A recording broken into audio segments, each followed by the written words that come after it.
right, beautiful. So, hey, Lisa, how's it going? Pretty good, Chris. Good. So for those of you watching, I'm Chris Jones, founder and CEO of Guerrilla Realty, obviously. I am joined today by Lisa Spencer. And Lisa and I don't really know each other, except that Lisa has attended some of our trainings before. And she was particularly interested in using our Bulletproof CMA methodology. The problem is, and I'm sure some of you guys have experienced the same thing before, is that when she went out to actually do the Bulletproof CMA, like she's convinced, okay, she's sold on the process, but when she does it, for whatever reason, she's getting some really funky numbers and it just doesn't seem like it's right. And so we're going to make sure that she's doing it the right way. So what we're going to do today is we are going to walk through Lisa. I'm just going to like watch over her shoulder and give her step-by-step instructions as she does her own CMA. So you guys have seen me walk through tutorials where I do my own CMAs, but you've never seen me watch over somebody's shoulder like I'm going to do for Lisa today and give her the step-by-step instructions to walk her through her own CMA. And the goal, my goal today, Lisa, is that by the end of this little session, and hopefully we're going to knock this out in about 15, maybe 20 minutes, is my goal for you is that having walked through this one time, you're going to feel totally confident the next time that you're called upon to do a Bulletproof CMA. How does that sound? I would love that.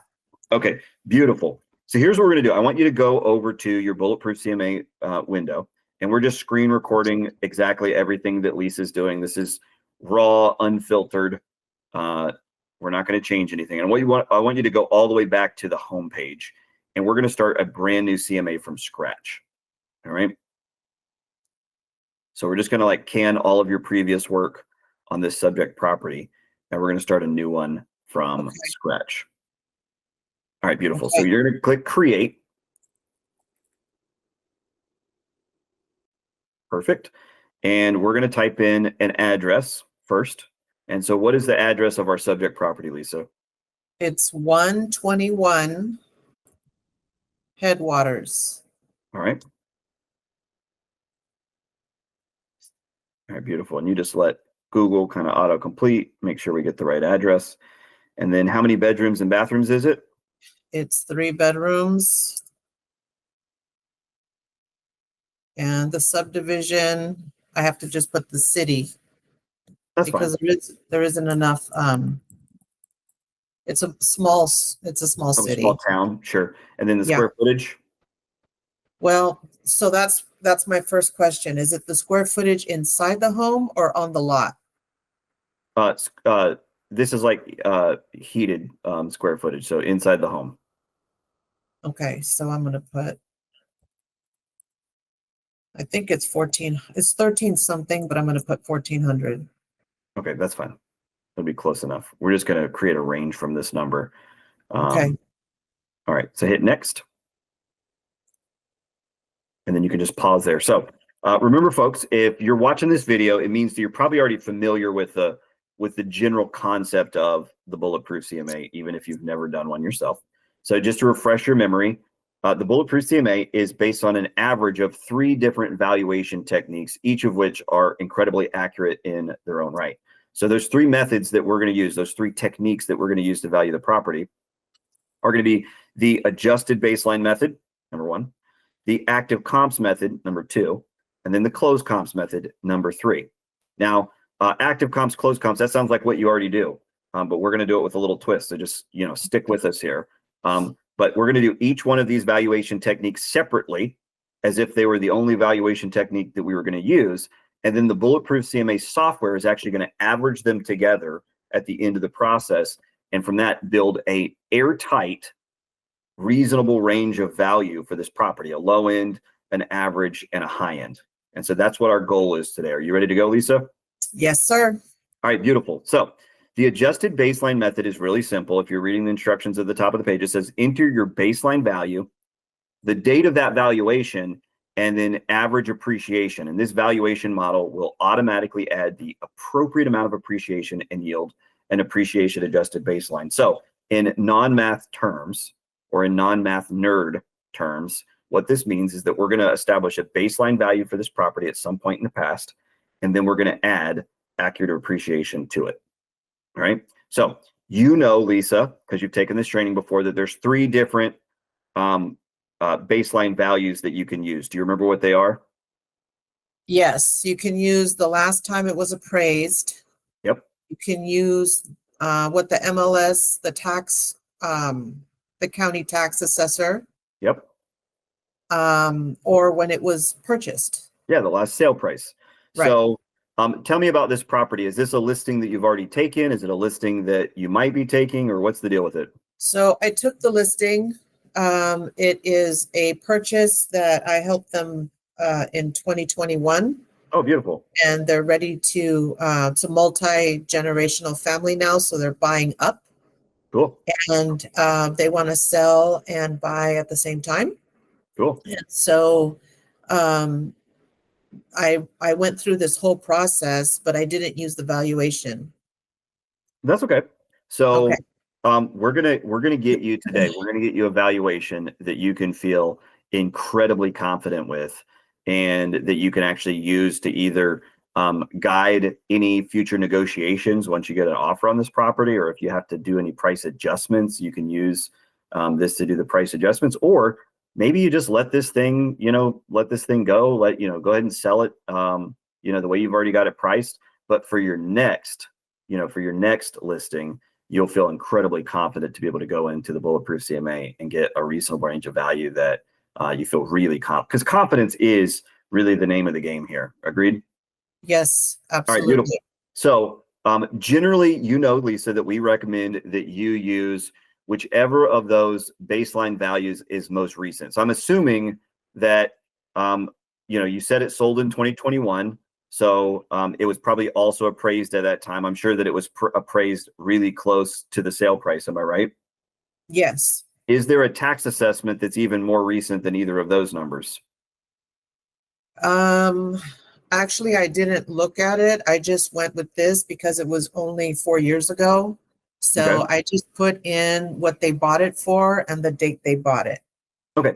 So we're going to do that. But the reason why I'm asking is that we do generally recommend that you use whichever is the most recent. Now, with one caveat, sometimes when people look into the tax records, right, they look at the most recent year. And generally what happens is when the tax assessor goes around and does an appraisal, they'll do an appraisal and then they'll just basically plug in that same appraisal for the next 4 to 6 years, right? Right. And so someone will go back to last year and they'll be like, oh, this is no. You got to go back to the very first year that new assessment was given, right? And so you could look that up. And what I always recommend, Lisa, is that when you're doing this, I want you to here's kind of the mindset that I want you to have when you're doing a Bulletproof CMA. All right. The only way that either you or I will ever know exactly what this home is worth is if you get pretty close and then you put it on the market and see what somebody's willing to pay for it. Right. Right. And Yes. even if from a mathematical standpoint, you do just the most airtight CMA and get this thing priced just right, you never know when, because of some, ugly neighbor situation, the home still just won't sell because there's something just so terrible about the neighborhood, right? Maybe you got like the circus living next door, just nobody wants the property, right? Right. Agreed? Or you never know when, some billionaire comes and says, hey, this was my childhood home. I'm basically willing to pay whatever for it. And so then they vastly overpay for it, right? You can't control everything. Agreed? Yes. And so what we're trying to do is we're trying to get a mathematically accurate price or range of value that will withstand any amount of scrutiny just from a mathematical standpoint. It doesn't mean that even though I developed the method, it doesn't mean, and along with my brother Levi, it doesn't mean that we can always, with pinpoint accuracy, tell exactly what the home is going to sell for, right? But Right. by the same token, what you'll notice is that over the years, we've gotten really doggone close every single time. And this is much more reliable than the standard old CMA method that we're all trained to use. So with that mindset, Lisa, right, where you're just kind of approaching this with an open hand of like, hey, I'm going to do everything that I can from a mathematical standpoint. I'm going to get lots of comps. I'm going to have a huge sample size. You're still going to have an open hand that says, hey, maybe it'll end up going for more, or maybe it'll end up going for less. Or depending on the motivation of my seller, we may list it for less, we may list it for more. Does that make sense? Yes. Okay. Now, once you have that open hand, it kind of gives you the freedom to say, hey, you know what? I don't mind running this CMA a couple of different ways, right? And so you can say, hey, I'm curious if I were to use the tax assessment as my baseline and plug in its date, which would just be January 1st of whenever that assessment was handed out, how would it affect the value? Or if I were to use the last sale price, how would it affect the value? Make sense?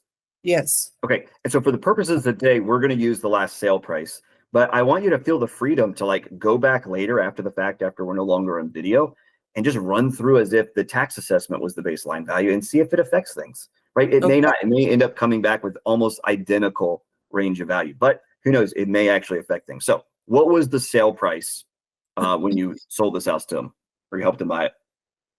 620. Okay. 620 flat on the dot. Yes. All right. Beautiful. And what was the closing date? It was August 31st.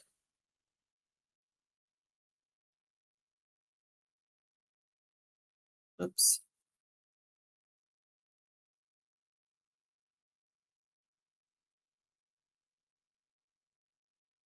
Well, that was February. Yeah, we got to change that. Yeah. Beautiful. All right, boom, you got it. So 8/31 of 2021. All right. Mhm. And Yes. now the only thing that we haven't filled in, so we know that 4.3 years has elapsed since you sold on that house. Man, time flies, huh? Yes. All right.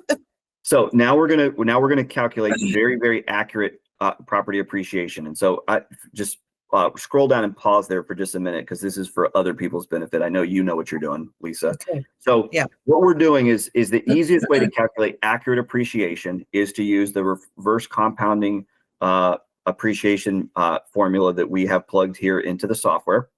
And then all you have to do is you have to get two different figures. You have to search for all solds within the starting date range, which would be August 31st, the day after the property sold or the day that the property closed, right? Through Yes. August 31st of the following year, right? And then the ending date range would be December 5th of last year through December 5th of this year. And what we're going to do is this is literally the middle point of those two date ranges is exactly 4.3 years apart. And so what we're going to do is we're going to find the average sold price for all solds in the first date range, and we're going to enter that in. And then we're going to rinse and repeat the same solds within the ending date range, and we're going to enter those in. And then we're going to hit calculate, and it's going to automatically calculate accurate appreciation down to 100% for exactly the time period that we're looking for. Make sense? Yes. All right, beautiful. So I want you to click over to your Matrix MLS. And I apologize for anyone watching this that's not on the Matrix system. Your MLS is going to look a little different. I hope that you can still follow along. But obviously, if your MLS uses the Matrix system, then it's going to look exactly like this. All right. So what we're going to do, Lisa, is we're going to go and search closed properties. All right. And then we're going to type in specific date range. So this is going to be 8/31/2020 through 8/31/2021. Beautiful. And then I do recommend that I would probably type in the city, but we just need to make sure that we have at least 500 results. So if this is a really small town, then I'll tell you what to do. Okay, so this is kind of a small town, so there's only 192 homes sold totally in that area. And so what I recommend doing is, in this case, Lisa, we're actually just going to use the entire MLS. All right, so you can go ahead and exit out of that, clear the city. Okay, beautiful. So we do have over 2,500 matches, and let's just talk through this. Okay, why did I want to use the city rather than the entire MLS? Right. Well, sometimes little regions inside of an MLS will appreciate at different rates. Agreed? Yes. Right? You may have one community that's appreciating really fast. Meanwhile, an appreciation 10 miles down the road is actually stagnant or it's even depreciating, right? That happens all the time. Mhm. And so what I would like for you to do is I would like for you to use specifically the town that you're searching for. We can't always do that because I also want you to have a very high sample size, right? And the reason why is, remember what we learned in the training, is that high sample size means low margin of error. And so we don't want the appreciation rate for just 192 solds, right? It's just not a very accurate, because we know that the margin of error is going to be like plus or minus 10. It's just not going to be that accurate. Does it make sense? Yes. Okay, so instead, what we're going to do is we're going to use the whole MLS, and we're just going to keep an eye and make sure that the appreciation looks and feels right. If for some reason it doesn't, we may go back in and we may use like a mile radius of the subject property, and we may say, hey, let's just look for everything within a 30-mile radius of this community or something like that. Does that make sense? Yes. Okay, so let's go to the results. So you just click on the results button at the bottom. And then we're going to go over to stats, and we're going to look at the tabular view, which is going to tabulate some statistics for us.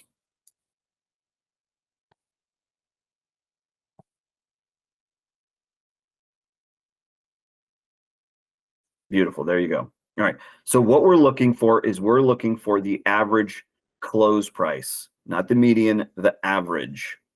Right? Remember, the median always represents the close price of just one single property, and the average is actually averaging and we're just looking for a movement. We're not actually looking for a specific price. So median is great if you want to know what like a typical house is selling for. Average is great if you want to track the movement over time. So average is 811, 882, and you can either copy and paste that, or if you've got a great memory, I never do. Got a great memory, you can just go back to the Bulletproof CMA and type that in. Okay. So it's 811, 882. Surprised myself. All right, beautiful. So that is the average sale price or close price over that time period. And now we're literally going to go back to your criteria. So go back to Matrix, hit back, and then select criteria. And yep. And then we're just going to change the date, right? And so it's going to be December 5th of 2024. So 12/5/2024 through today's date. And I'm going to keep talking while you do that. What's cool about this, guys, is when Lisa does this, she's literally I know, I'll do it. No, you're fine. She's literally tracking accurate appreciation over precisely the last 4.3 years. All right. So then you're going to click results. And remember, we leave everything about the search the same because we're tracking movement. We want to be comparing apples to apples. We leave everything about the search the same except for just the date range. And then, of course, she's going to go to the stats and the tabular view.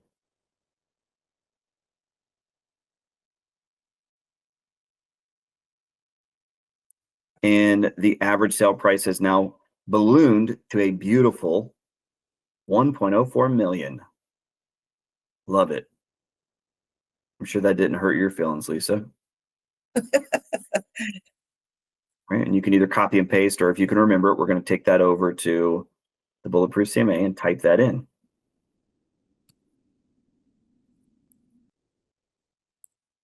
Beautiful. And then you're just going to click calculate.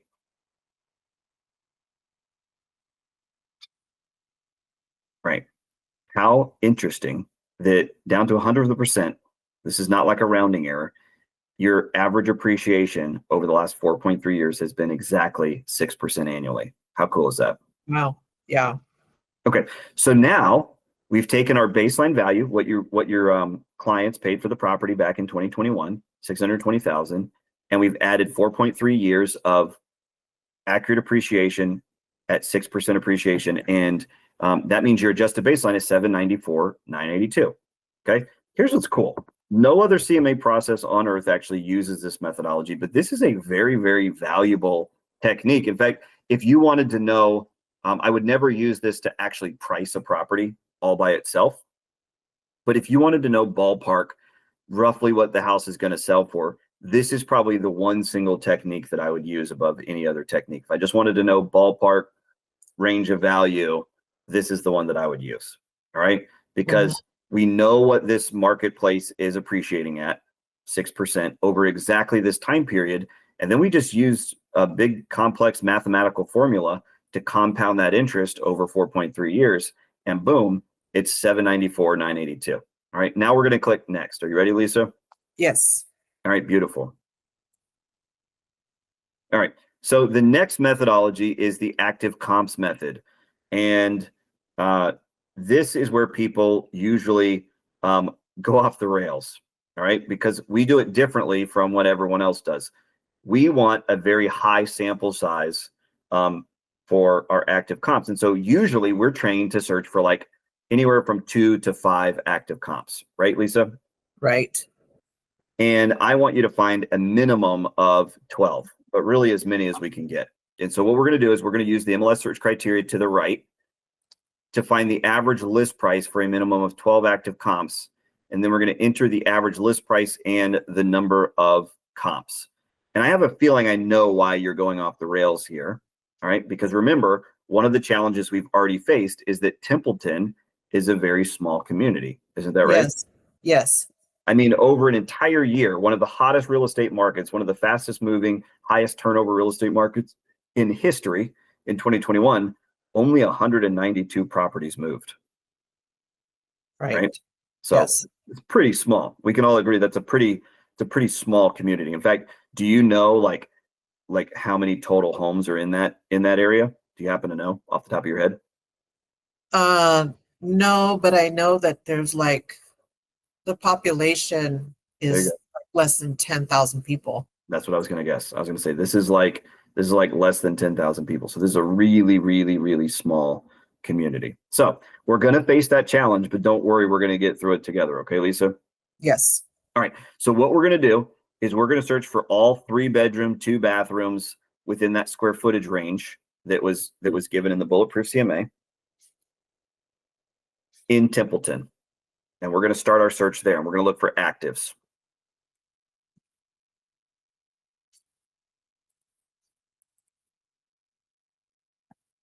And I'm guessing it's going to be like 2 houses for sale right now.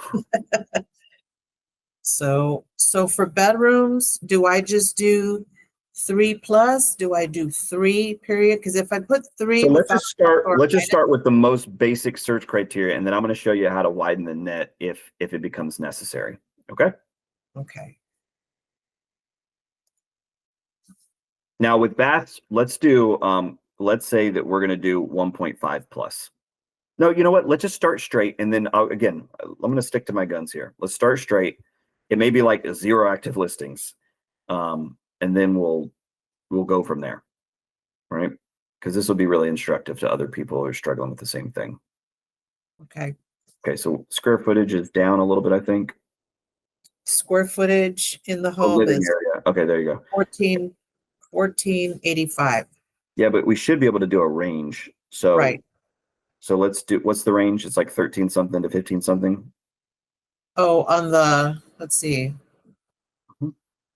So 1260 to 1540 is what we're going to search for. 1260 to 1540. Yeah. And if you just want to search 12 to 1600, that's fine too. But okay, yeah, that. There's nothing. Okay. So no active listings. Oh my gosh. All right. So that's okay. All right. So if I take this out, there's some. Say again. If I eliminate these numbers, there's 6. Okay, so let's just click the results. So we're not going to do that. We do need to. That is going to be our anchor. Is we can't be searching for comps that are like 2,000 square feet or 3,000 square feet and then call it a comp. That's not reasonable. All right. So go to results and let's inspect these properties. All right. So there's 6 of these suckers. Still not enough. Okay. And what is the average square footage? There's one that's at 1,000. There's one that's at 1,700, 1,900, 1,700, and then 21 and 2021. Okay. Right. So personally, okay, with the square footage range, what was the square footage of the subject property? 1485. Okay. So we use a 5% range normally, right? That's what the Bulletproof CMA, you can't see that calculation, but we use a 5% range. For the purposes of this, we might move up to like a 10% range. The problem is that it's still not going to grab those top two properties, right? The Forest Avenue and the Lavender Lane is still not going to grab those even at a 10%, because 10% range is going to put you up at like 1630, and we still wouldn't be able to nab that comp that is at 1747. Do you see that? Yes. Okay. So, and again, if we were to do 10% on the other side, then that would take us down to 1336, and we're still not going to grab that other comp that's at only 1,000 square feet, right? So we do know that square footage is kind of a limiting factor, but the real limiting factor is just that there just aren't a lot of properties sold in this area, right? Right. Okay, so go back to your criteria.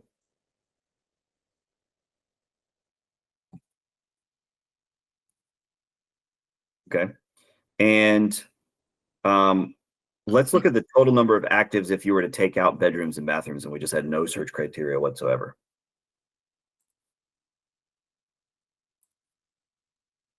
Okay, there's only 22 matches, 22 active listings in this whole dang area, right?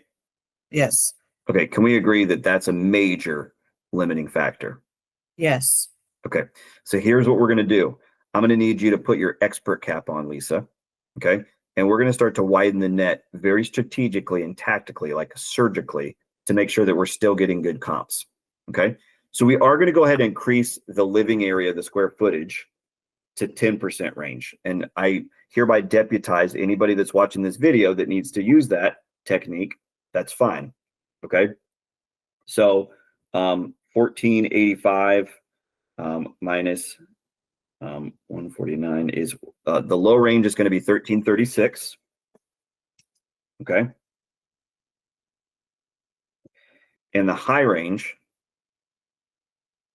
if you want to go to the living area, Lisa, are you tracking with me? Oh, yeah. I was waiting for you to give me. Yeah, 1336 to the high end is going to be 1634.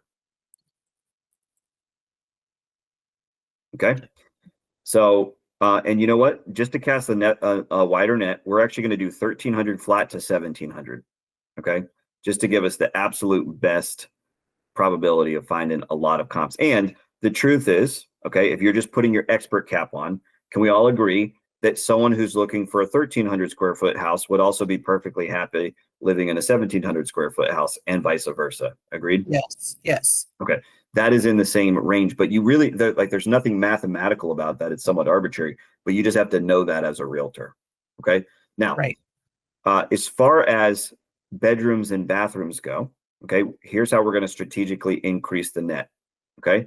So, a lot of people who are looking for three bedrooms, 2 baths would also be comfortable living in a 2-bedroom and 2-bath, right? Yes. And a lot of people who are searching for a 3-bedroom, 2-bath would also be comfortable living in a 4-bedroom, 2-bathroom. Okay. And so here's what we're going to do. We're going to use the square footage as our anchor so that we're not getting out of range. But if somebody's converted, 1 bedroom into like a bonus room and a bedroom, over the years, and they've squeezed an extra bedroom into the same square footage, that doesn't really change the value of the house by that much. So it's still a good comp. Agreed? Yes. Okay. So what we're going to do is we're going to say the bedroom range is going to be 2+. Right? Because remember, you can really only fit so many bedrooms in 1,700 square feet. Agreed? Yes. All right. So the bathrooms is also going to be 2+. So do you see how we're just like strategically and surgically? Now, obviously, I'm this is with the stipulation that it would be better if we could find 12 active comps with just our search criteria of 3 bedrooms and 2 baths, but that just wasn't the case here. And the reason why is you're in a very unique area where there just aren't a lot of homes sold. And so there aren't a lot of homes for sale currently, right? Right. Okay. So the good news, Lisa, is that we finally got ourselves our first match. All right. Yeah. So So now that we've done that, here's where you're really going to have to be an expert in this area. Okay. Yes. When you have a buyer that's looking in Templeton, okay, I don't want you to imagine that you've got a buyer who desperately wants to buy a beautiful little 1,300 square foot to 1,700 square foot for their family, maybe 2 to 4 bedrooms, maybe 2 baths. Okay. When you have that buyer, and the situation is as dire as it is today, which is there's only one active listing in all of Templeton. Okay. What is the neighboring community where they're most likely to move if they can't find something in Templeton? It'll be Atascadero or Okay. Paso Robles. Okay. So let's go ahead and add both of those communities, or let's add them one at a time, very strategically and slowly. Okay. Okay. And look at that. All right. We already got our 13 matches just by adding one additional city. Okay. So now what I want you to do is I want you to go ahead and go to the results. And the reason why is, remember that the price of a subject property is determined more by the buyer themselves than it is by whatever arbitrary geographic location of the property, right? And so Right. when you're using your expertise as a realtor in order to put you just use the guiding light. My brother Levi, when we were teaching the Bulletproof CMA last week, he said, use an imaginary buyer as your guiding light. And when they can't find a suitable property in this area, okay, where is the next place that they would search? And you said it was Atascadero, right? Over Paso Robles, or which one is more suitable in your opinion? I would say Atascadero is, because they're in terms of value, Templeton is the most expensive of the three, and then Atascadero, and then Paso Robles. Yeah. Now, because we had to, now there's a couple of different ways you can play this. And remember, we're just being the best mathematicians that we can be. Okay. I am perfectly comfortable looking at this 13, stats, going and looking at the average list price here. Okay. Yeah. However, okay, there isn't because I know some of you guys are looking at this and you're like, and well, the big guy on El Pomar Drive, okay, at 1.42 million, that is a clear outlier, right?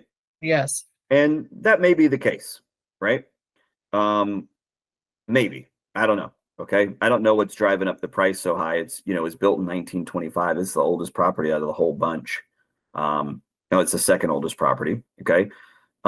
It's three bedrooms, 2 bathrooms, 1,700 square foot. So it's a little bit on the high end of the square footage. That's for sure. Okay. So what you could do is you could select all of these properties, Lisa,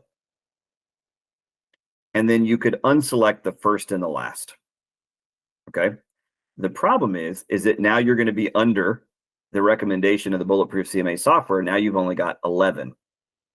Okay. And so Yes. what I would recommend is, remember that freedom that I gave you at the beginning. This is, hey, you're just being the best mathematician that you can. Okay.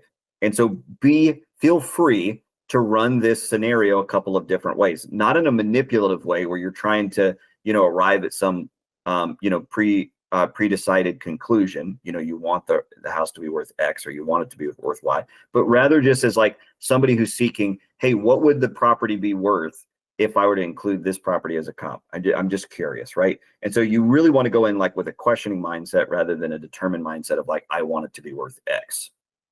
Make sense? Yes. Okay. So what I would recommend is if you decide to get rid of the first and the last, then we're going to have to go back and we're going to have to include Paso Robles. All right. And so let's do that right now. And you can just add Paso Robles.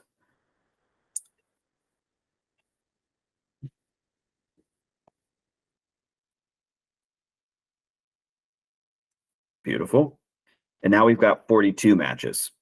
And so what we can actually do Now, hang on a second, because we've got 42 matches now, Lisa, what we can do is we can act, that's more than we really need. We don't want this section to be, this technique to be overweighted. All right. Mm-hmm. All right. We want it to be about a third of whatever we get from our closed comps, because closed comps obviously are much more accurate than active comps. Agreed. Those are properties that actually did sell versus properties that haven't sold yet. All right. So, and what I would recommend is like let's just pull back to the actual square footage range that was indicated by the Bulletproof CMA. Do you remember what it was? I think it was 14 to 1600. 1485 minus 1. Say again. I thought it was like 1260 to. If I go back, well, it's 1260 to 1540. So put that in. Yeah.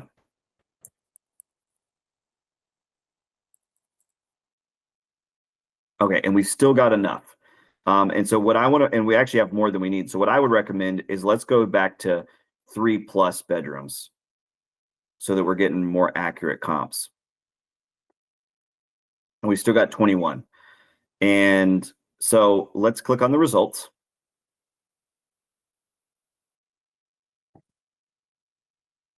And then remember, what we're going to do is we're going to take out, let's sort them by their list price, because they're not already sorted that way for whatever reason. And then let's select all, and then let's unselect the first and the last. Now, remember, if you guys are watching along and you're thinking, wow, there's a lot of extra steps, the reason why we're taking these extra steps is that there were a lot of extra limitations on Lisa's subject property, right? This is it's nestled in a very small community that is very specific. And what I'm seeing, Lisa, is that we still have another $2 million property. Yes. In Paso Robles that is probably, that looks like it's a 3-bedroom, 3-bathroom. I'm wondering if the square footage is off, because it just doesn't seem right that you'd have a 3-bedroom, 3-bath and 1,500 square feet. I guess maybe it happens in California. 84,000 acres. There's a lot of acreage. So maybe what we do is, so there you go. So what you're paying for is land there. So let's go back to the criteria and let's put a limit on, because you're just paying for a farm right there. All right. Pretty much. Okay. So let's go back to the lot size and let's put an absolute max on the lot size. All right. So I would say 0 to, go ahead. I mean, anything over, it's a pretty small lot. I mean, it's only 4,500 square feet. Okay. So I don't know how high. So let's just try this again. If we were to go 20% above that, it'd be 5,400. Let's just round it out around 5,000 or 6,000 lot size. I think that's going to limit to, because remember, most people aren't buying a property because they're like, oh, it's got a really big yard. It's a perk. It's nice. No, we're going to do 0 to 6,000. We're just not going to go above. We're not going to be looking at these things with acreage.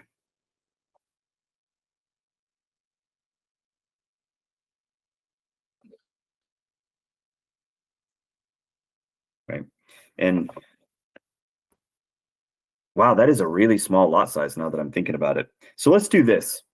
Let's do this, Lisa, now that I'm thinking about it. Okay. We don't want to be looking for comps that are basically farms, something with a lot of acreage.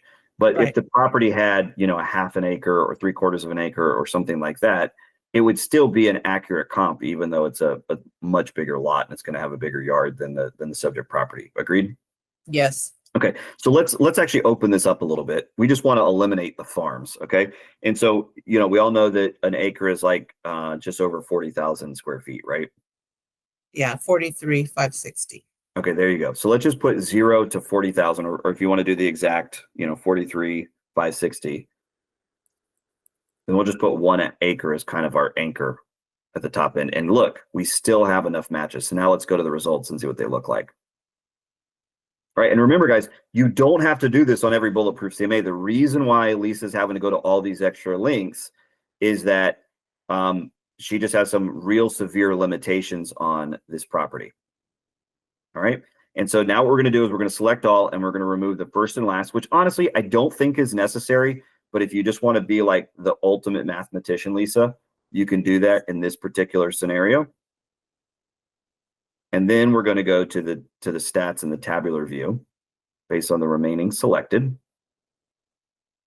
And we're going to look at the average list price. And the average list price is $708,643. All right. Okay. 708,643. Let's go type that in, and we're almost home free. We're in the final stretch.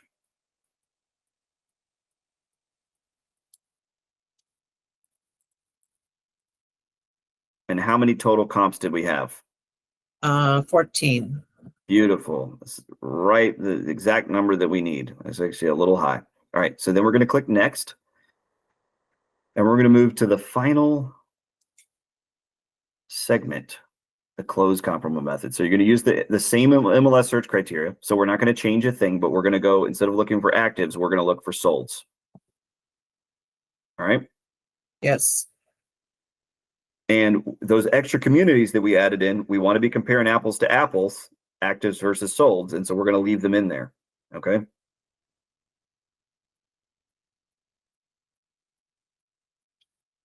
All right. So and are we doing something with this? With what? With the So right now the default is just, going back 6 months. You've actually got more than you need. So if you want to go back only 3 months and be really, really accurate, you could go back 0 to 90. Okay. Right. Now, remember, for those of you guys watching, if you ever don't find enough, you don't have enough. Right. And so I would do 120. All right. And we have just enough. And so now let's go look at the results. If you ever don't have enough, because it's very common that in a small community like Templeton in California, that you wouldn't have enough, then you can search back as far as you need to in order to. All right, we got some really ugly comps in there. You know what? I have a question. 90 days. Yeah, go ahead.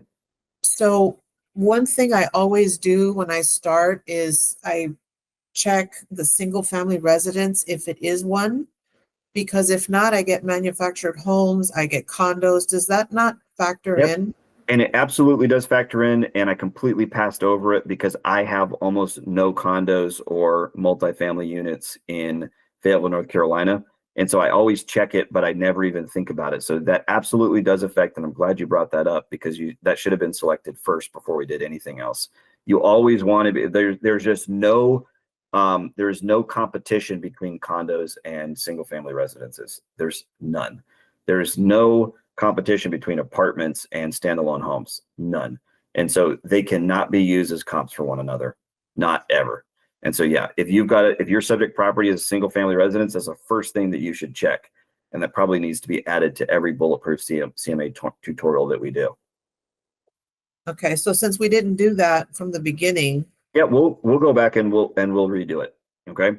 So let's go ahead and get that done. Although our ugly comp, clearly some kind of investor special, still wouldn't be ruled out by that. So we've got to figure out why is that in the bunch.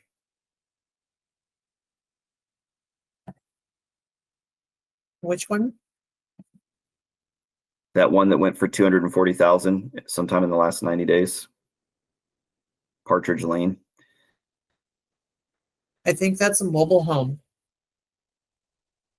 And mobile it's homes aren't far. It is manufactured in your MLS. Yeah. So how do we rule that out? Because that wouldn't show up as single family residential for us. So how do we get rid of it? Yeah, we don't want any manufactured homes included in the search, obviously, being that they depreciate versus appreciate. Part of the problem is when the person entered it into the system, they didn't mark that box, and so now it shows up as a. So you just have to be the investigator and figure out. So guys, do be aware of this, that when you're doing a CMA like this, you have to be aware that some other, that realtor just didn't do their job, or maybe they did that on purpose because they wanted it to come up in the searches, right? Right. Hate to you know cast aspersions, but it happens. So yeah, you've got to be the investigator here, and this is actually a great example that shows you some of the issues that you might encounter when you're doing a bulletproof CMA. And so what we're going to do is obviously we're going to eliminate that comp. You might just browse through the other listings and see if there's anything else that's going to that's going to cause issues. So any other mobile homes or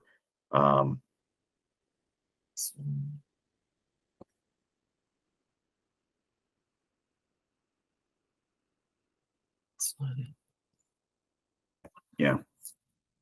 And It's going to so take a minute to do all that, but that first one I know for a fact is a that's mobile. fine. So for the purposes of this, what I want you to do is I want you to just feel the freedom to go back and redo the numbers over and over and over again, Lisa, Yeah. after we get off this. But let's go ahead and just finish this thing up. So so we only have 35. And so we got to go back to criteria and we got to search back a little bit further. You're in really good shape. And remember, there's no shame in searching back as far as you need to. One time me and Levi, we were doing a CMA and we had to search back 60 months, 5 years in order to get the appropriate number of comps. But remember, the Bulletproof CMA software is going to automatically add appreciation for the older comps. So it's going to bring them up into reality, and we're going to calculate accurate appreciation here in just a minute on this step, okay? Mm-hmm. So 120, still not enough, so let's go to 150, that's 5 months.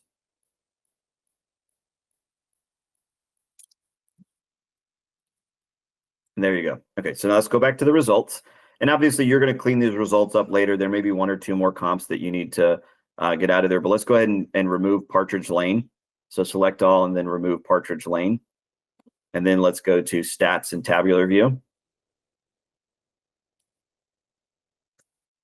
And the average is 630, 329.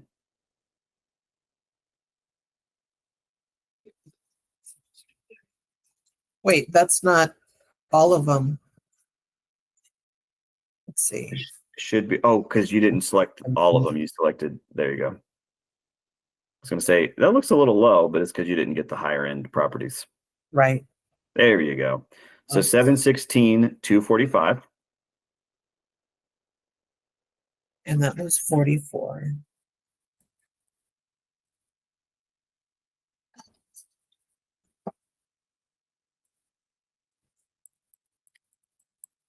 Beautiful. All right. 44 comps. And you can go clean those up. It may end up being 1 or 2 more properties that you need to get out of there. All right. Yeah. And then how far back did you search? We only searched 5 months.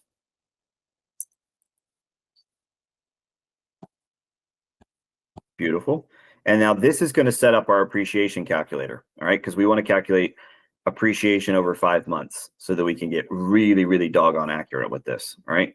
So it's set up our starting ranges. We're going to search for all solds for July 8th to July 8th, 2024 to 2025. Because they're going to rinse and repeat the same thing December 5th, 2024. And that's going to search 5 months of appreciation. And it's not going to adjust, it's not going to make a huge adjustment, but it's still worthwhile.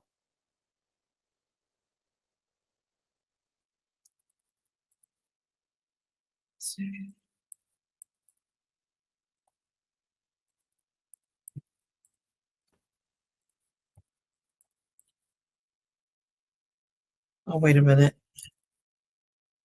Sorry. No, you're fine.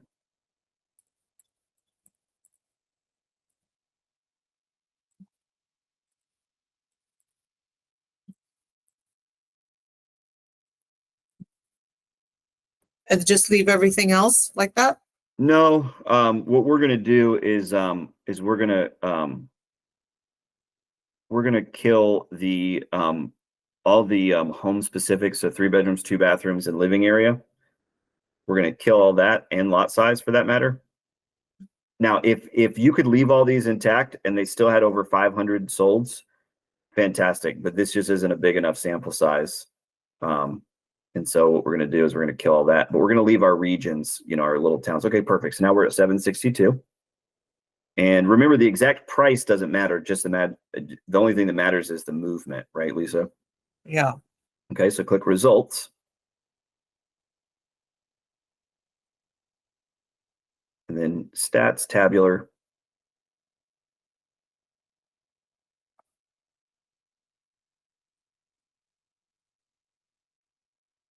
The average is 916,742. By the way, quick pro tip. One of the things that I learned to make this move faster is I would actually open up two separate windows rather than tabs.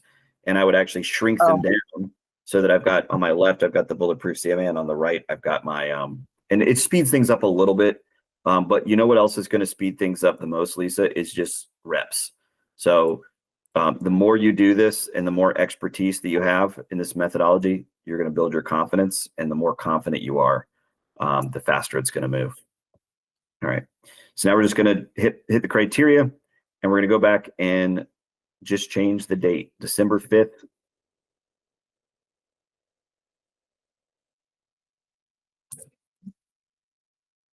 Oops.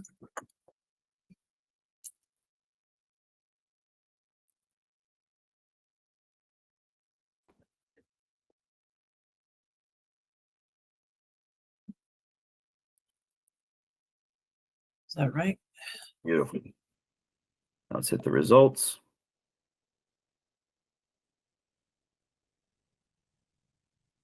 Is that the same number? No, it can't be. No, it was off by a couple. Okay. 927, 674. So it's appreciated just a little bit in those 5 months. But every little bit helps. And we want to make sure that any of those comps that are a bit older, that we throw appreciation on them. So click calculate.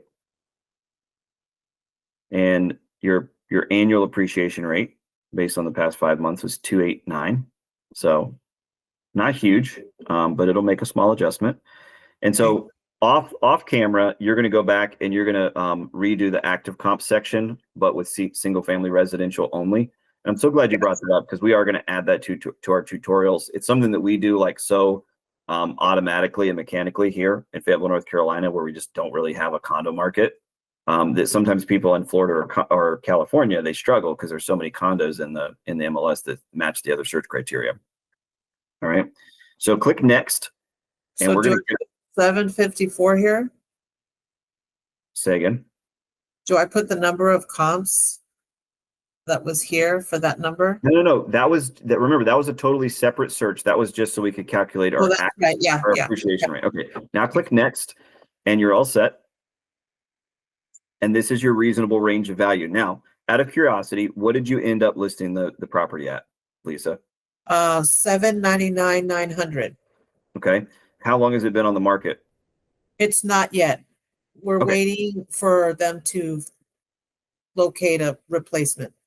Okay. Now, in general, every agent has their own strategy. I know a lot of agents will use the strategy of, hey, I like to list it under market value, create a bidding war, and then hopefully we're going to get top dollar off of it. That rarely works, in my opinion.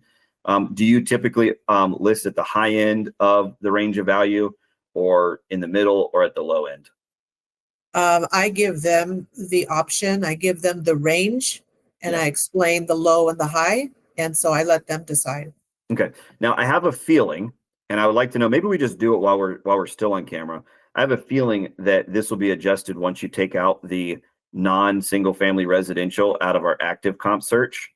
I have a feeling that it's going to go up, and you're going to land at exactly the price point that you ended up at. But let's go back and see. All right. So go back to Matrix. And let's go back and search for actives versus solds.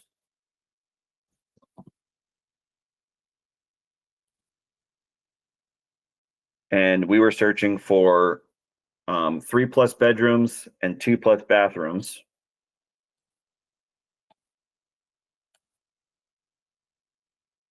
With a living area of 1,300 to 1,700 and a lot size of not more than 43,560.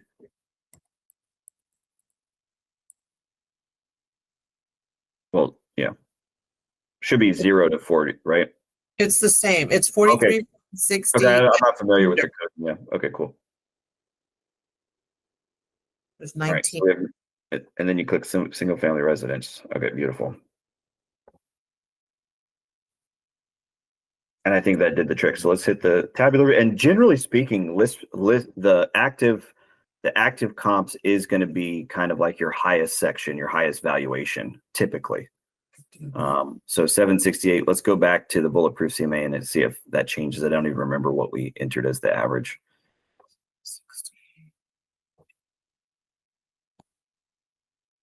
Yeah, it's off.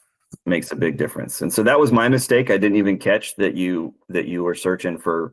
But remember, any non conventional home, like manufactured homes, mobile homes, trailers, the land underneath them may be worth money, right?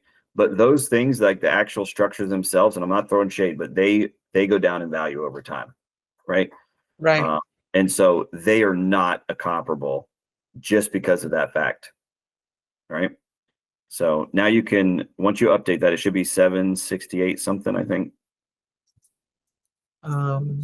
768, 421. Yeah.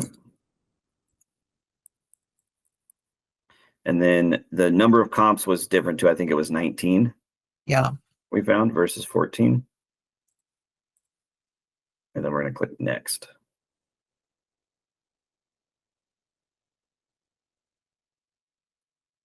Next. And then we're going to click next. We think that this one's good. Oh, that gave it more. Okay.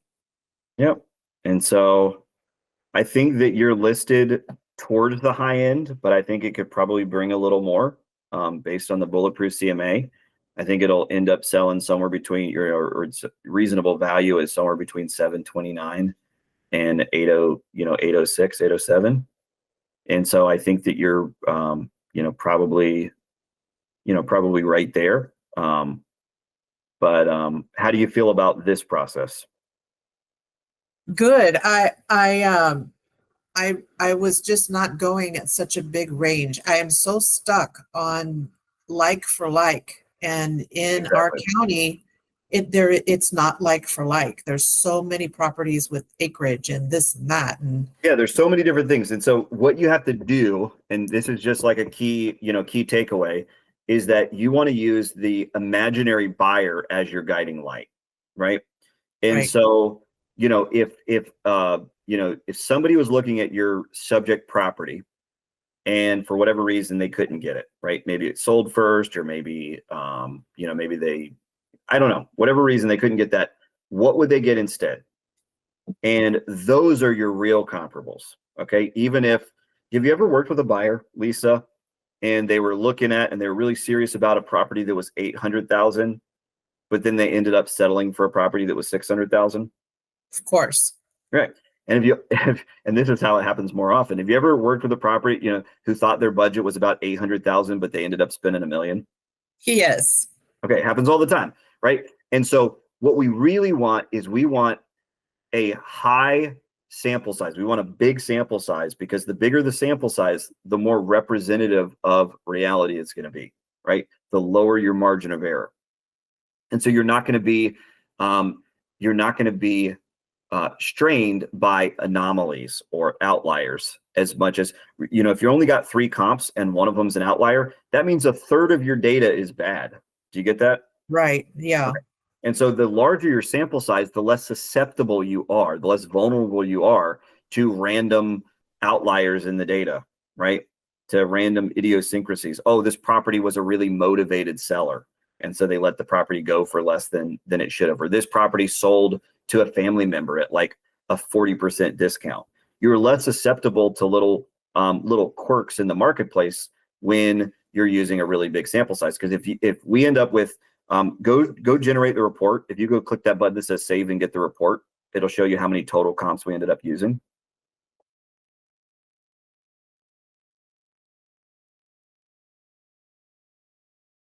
Give it just a second. What you're going to find is the total number of comps that you ended up using was 64. Okay. So most people, when they do a standard CMA, they do like maybe 8 comps at the very high end, right? Right.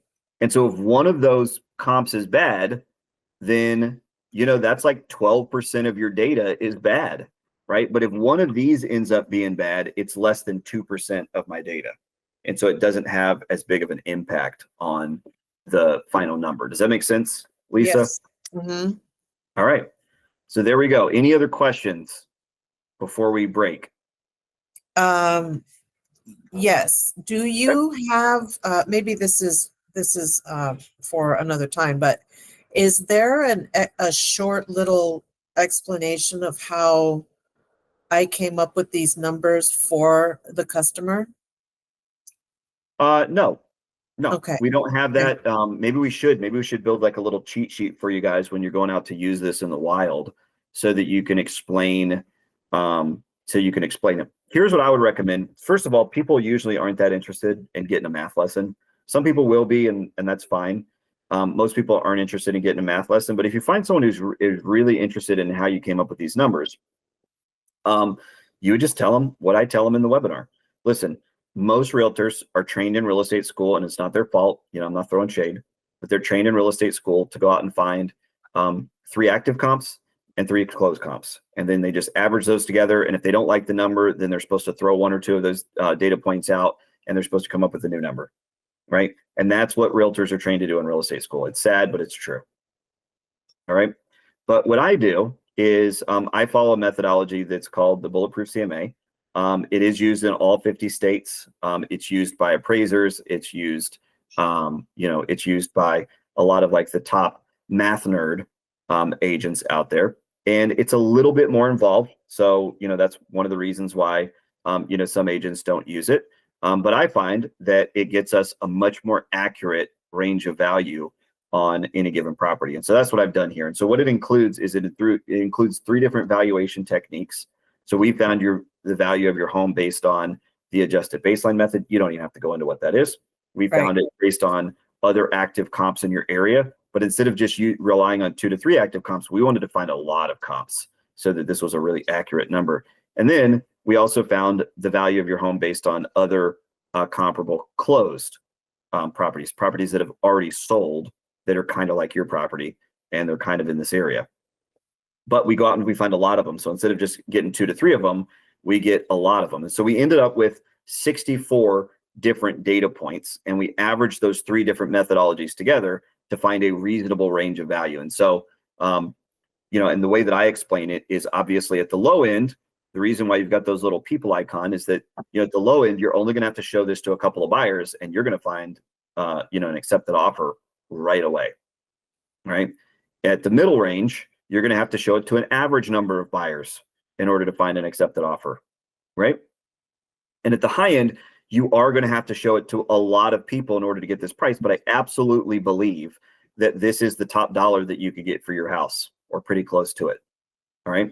And generally speaking, for most realtors, how many buyers see the property equates to the elapse of time. The longer the house sits on the market, the more people who are going to come across it, the more eyeballs it gets on it. And so eventually that's how you're going to, you list at the high end, most people, the house sits around. And that's why high priced homes sit longer than low price home. This is just supply and demand, right? Right. Okay. Now, specifically I like to include a marketing package with every listing that guarantees that a high number of people see the property very quickly, so that we can still sell it at the high end price range, but we can get it sold as fast as possible. Right? Yes. And that's why we use the top dollar method. Have you seen our top dollar playbook? No.